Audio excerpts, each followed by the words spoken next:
ವೀಕ್ಷಕರೇ, JBM ನ್ಯೂಸ್ಗೆ ಸ್ವಾಗತ. ನಾನು ಅನ್ನಪೂರ್ಣ. ಭೀಕರ ರಸ್ತೆ ಅಪಘಾತ, 15ಕ್ಕೂ ಹೆಚ್ಚು ಪ್ರಯಾಣಿಕರು ಸಜೀವ ದಹನ. ರಸ್ತೆ 48ರಲ್ಲಿ ರಣಭೀಕರ ಅಪಘಾತ. ಖಾಸಗಿ ಸ್ಲೀಪರ್ ಕೋಚ್ ಬಸ್ ಹಾಗೂ ಲಾರಿ ನಡುವೆ ಈ ಅಪಘಾತ ಸಂಭವಿಸಿದ್ದು, ಸ್ಲೀಪರ್ ಕೋಚ್ನ ಬಸ್ನಲ್ಲಿದ್ದ 15ಕ್ಕೂ ಹೆಚ್ಚು ಪ್ರಯಾಣಿಕರು ಸಜೀವವಾಗಿ ದಹನವಾಗಿದ್ದಾರೆ. ಹಿರಿಯೂರಿನ ಗೊಲ್ತೂರು ಬಳಿ ರಸ್ತೆ ಅಪಘಾತ ಪ್ರಕರಣ. ಐಜಿಪಿ ರವಿಕಾಂತೇಗೌಡ ಪ್ರತಿಕ್ರಿಯೆ. ಬೆಂಗಳೂರಿನಿಂದ ಗೋಕರ್ಣಕ್ಕೆ ಹೊರಟಿದ್ದ ಖಾಸಗಿ ಬಸ್ ಮತ್ತು ಲಾರಿ ಮಧ್ಯೆ ಅಪಘಾತ. ಎದುರಿನಿಂದ ಬಂದ ಲಾರಿ ಚಾಲಕನ ಅಜಾಗೃತೆಯಿಂದ ಚಾಲನೆ ಮಾಡಿ ಮತ್ತೊಂದು ಬದಿಗೆ ಬಂದು ಅಪಘಾತ. ಈ ವೇಳೆ ಬಸ್ ಹಾಗೂ ಕಂಟೈನರ್ ಲಾರಿ ಮಧ್ಯೆ ಅಪಘಾತವಾಗಿ ಪ್ರಥಮ ಮಾಹಿತಿಯ ಮೇರೆಗೆ 8 ಜನ ಬಸ್ ಪ್ರಯಾಣಿಕರು ಹಾಗೂ ಕಂಟೈನರ್ ಲಾರಿ ಚಾಲಕ ಸಾವನ್ನಪ್ಪಿದ್ದಾನೆ. ಹಿಂದೆ ಬರುತ್ತಿದ್ದ ಶಾಲಾ ಮಕ್ಕಳ ಬಸ್ಗೆ ಡಿಕ್ಕಿ ಹೊಡೆದ ಕಂಟೈನರ್ ಲಾರಿ ಸರ್ವಿಸ್ ರಸ್ತೆಗೆ ದಾಟಿಕೊಂಡು ಹೋದ ಶಾಲಾ ಬಸ್ನಲ್ಲಿದ್ದ ಪ್ರಯಾಣಿಕರು ಪಾರು. ಗಾಯಾಳುಗಳನ್ನು ತುಮಕೂರು ಹಾಗೂ ಹಿರಿಯೂರು ಸರ್ಕಾರಿ ಆಸ್ಪತ್ರೆಗೆ ರವಾನೆ.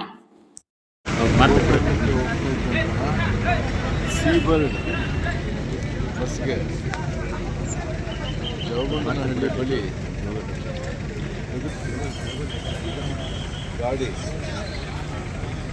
ಅದು ಡಿವೈಡರ್ನ ಹತ್ತಿ ನೇರವಾಗಿ ಡಿಕ್ಕಿಯನ್ನು ಹೊಡೆದಿದೆ ಬಸ್ನಲ್ಲಿ.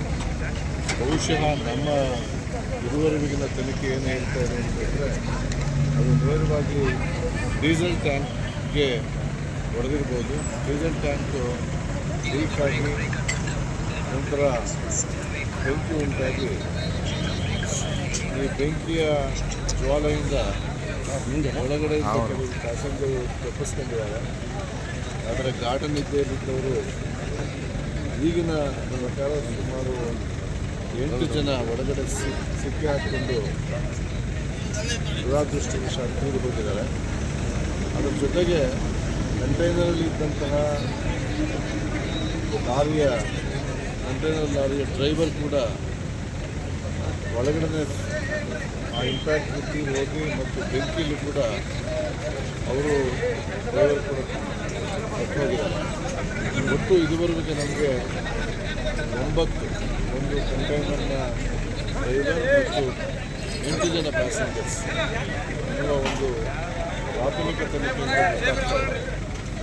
ಉಳಿದಂತೆ ಗಾಯಾಳುಗಳು 12 ಜನ ಹಿರಿಯೂರಿಗೆ,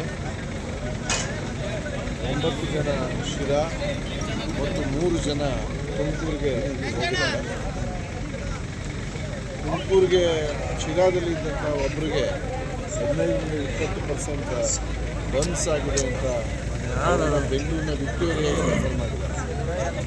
ಈಗಿನ ಮಾಹಿತಿ ಪ್ರಕಾರ ಗಾಯಾಳುಗಳಲ್ಲಿ ವಿಕ್ಟೋರಿಯಾ ಆಸ್ಪತ್ರೆಗೆ ಹೋಗಿದ್ದವರನ್ನು ಬಿಟ್ಟು ಉಳಿದವರೆಲ್ಲ ಅಪಾಯದಿಂದ ಪಾರಾಗಿದ್ದಾರೆ. ಈಗ ಒಟ್ಟು ನಮಗೆ ಬಂದಿರತಕ್ಕಂಥ ಮಾಹಿತಿ ಪ್ರಕಾರ 32 ಜನ ಒಟ್ಟು ಬಸ್ನಲ್ಲಿದ್ದವರು, ಇನ್ಕ್ಲೂಡಿಂಗ್ ಡ್ರೈವರ್ ಆ್ಯಂಡ್ ಕಂಡಕ್ಟರ್. ಅದರಲ್ಲಿ ಸಿಕ್ಕಿರುವ ಲೆಕ್ಕ ಪ್ರಕಾರ 8 ಜನ ಒಳಗಡೆ ಇದ್ದಿರ್ಬೋದು. ಒಂದು ಮಗುವನ್ನು ಹೋಲ್ತಕ್ಕಂಥ ಶವ ಇದೆ. ಅದು ನಮಗೆ ಅದರ ಡೀಟೇಲ್ಸ್ ಗೊತ್ತಾಗಬೇಕಾಗ್ತದೆ.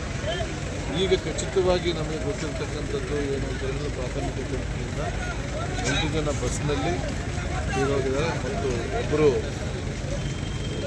ಕಂಟೈನರ್ ಲಾರಿಯಲ್ಲಿ ಡ್ರೈವರ್ ತೀರೋಗಿದ್ದಾರೆ.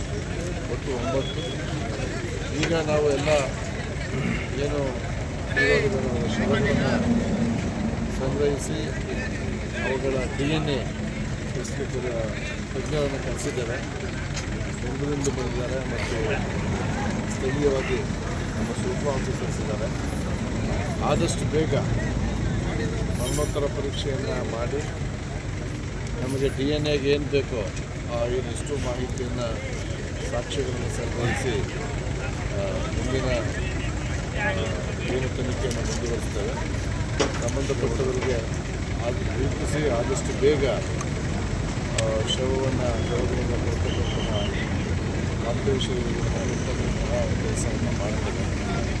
ಭಾಳ ಅದೃಷ್ಟದ ಸಂಗತಿ ಏನಂತಂದರೆ, ಈ ಬಸ್ನ ಪಕ್ಕ ಕೂಡ ಒಂದು ಅದರ ಸಮಾನಾಂತರವಾಗಿ ಶಾಲಾ ಮಕ್ಕಳ ಬಸ್ಸು ಈ ದಾಸರಳ್ಳಿಯಿಂದ ಅವರು ದಾಂಡೇಲಿಗೆ ಹೋಗ್ತಾ ಇದೆ. ಈ ಬಸ್ಸು ಈ ಹೊಡೆದ ರಭಸಕ್ಕೆ ಆ ಬಸ್ಸಿಗೆ ಹೊಡೆದು ಅಲ್ಲಿ ಇರ್ತಕ್ಕಂಥ ರಾಷ್ಟ್ರೀಯ ಹೆದ್ದಾರಿಗಿರ್ತಕ್ಕಂಥ ಬೇಲಿಯನ್ನು ಇಟ್ಕೊಂಡು ಹೋಗಿ ಚರಂಡಿಯನ್ನು ದಾಟಿ ಆ ಕಡೆಗೆ ಹೋಗಿದೆ ಇನ್ನೊಂದು ಬಸ್ಸು. ಅದೃಷ್ಟವಶಾತ್ ಆ ಬಸ್ನಲ್ಲಿದ್ದ 42 ಜನ ಮಕ್ಕಳಲ್ಲಿ ಒಬ್ಬರಿಗೂ ಒಂದು ಸಣ್ಣ ಗಾಯ ಕೂಡ ಆಗಿಲ್ಲ. ಅದು ಅವರು ಬೇರೆ ಒಂದು ಬಸ್ಸನ್ನು ಮಾಡಿಕೊಂಡು ತಮ್ಮ ಪ್ರವಾಸವನ್ನು ಮುಂದುವರಿಸಿದ್ದಾರೆ. ಆ ಸಂಬಂಧಪಟ್ಟ ಬಸ್ನ ಡ್ರೈವರ್ ಇಡೀ ಘಟನೆಗೆ ನೇರ ಸಾಕ್ಷಿ, ಪ್ರತ್ಯಕ್ಷ ಸಾಕ್ಷಿ. ಆ ಪ್ರತ್ಯಕ್ಷ ಸಾಕ್ಷಿಯವರ ಹೇಳಿಕೆಗಳನ್ನು ಕೂಡ ದಾಖಲೆ ಮಾಡ್ತಿದ್ದಾರೆ. ಒಟ್ಟಾರೆ ಇದೊಂದು ಅತ್ಯಂತ ದುರಾದೃಷ್ಟದ ಅಪಘಾತ. ಇದ್ದಂಥ 32 ಜನರಲ್ಲಿ 8 ಜನ ಈವರೆಗೆ ಗೊತ್ತಾಗಿದ್ದು ತೀರೋದು. ಉಳಿದಂತೆ ಈ ಆಕ್ಸಿಡೆಂಟ್ ಏನಾಯಿತು, ಹೇಗಾಯಿತು ಅನ್ನೋದನ್ನು ನಾವು ತನಿಖೆ ಮೂಲಕ ಸರ್ ಬಸ್ನಲ್ಲಿ ಎಷ್ಟೊಂದು ಈಗ ನೋಡಬೇಕು, ನೋಡಿ ತೆಗಿತಾಗಾರ ನೋಡಬೇಕು, ಅದನ್ನು ಪರಿಶೀಲನೆ ಮಾಡೋದು. ಸರ್ ಈಗ ಮೃತ ಆಗಿರುವಂಥದ್ದನ್ನ ಸಂಬಂಧಿತ ಎಲ್ಲ ಸಂಪರ್ಕ ಮಾಡ್ತಾ ಇದ್ದೀವಿ. ಯಾಕಂದರೆ ಅವರೆಲ್ಲರೂ ಕೂಡ ಡಿಜಿಟಲ್ ಇದು ಅವರ ಡಿಜಿಟಲ್ ಇದ್ರ ಮೂಲಕ ಆನ್ಲೈನ್ ಮೂಲಕ ಅವರು ಬುಕ್ ಮಾಡಿದ್ದಾರೆ. ಅವ್ರ ಫೋನ್ ನಂಬರ್ಗಳು ಸಿಕ್ಕಿದ್ದಾರೆ. ಅವನ್ನೆಲ್ಲರೂ ನಮ್ಮ ಪೊಲೀಸ್ ಅಧಿಕಾರಿಗಳು ಸಂಪರ್ಕ ಮಾಡ್ತಾ ಇದ್ದಾರೆ.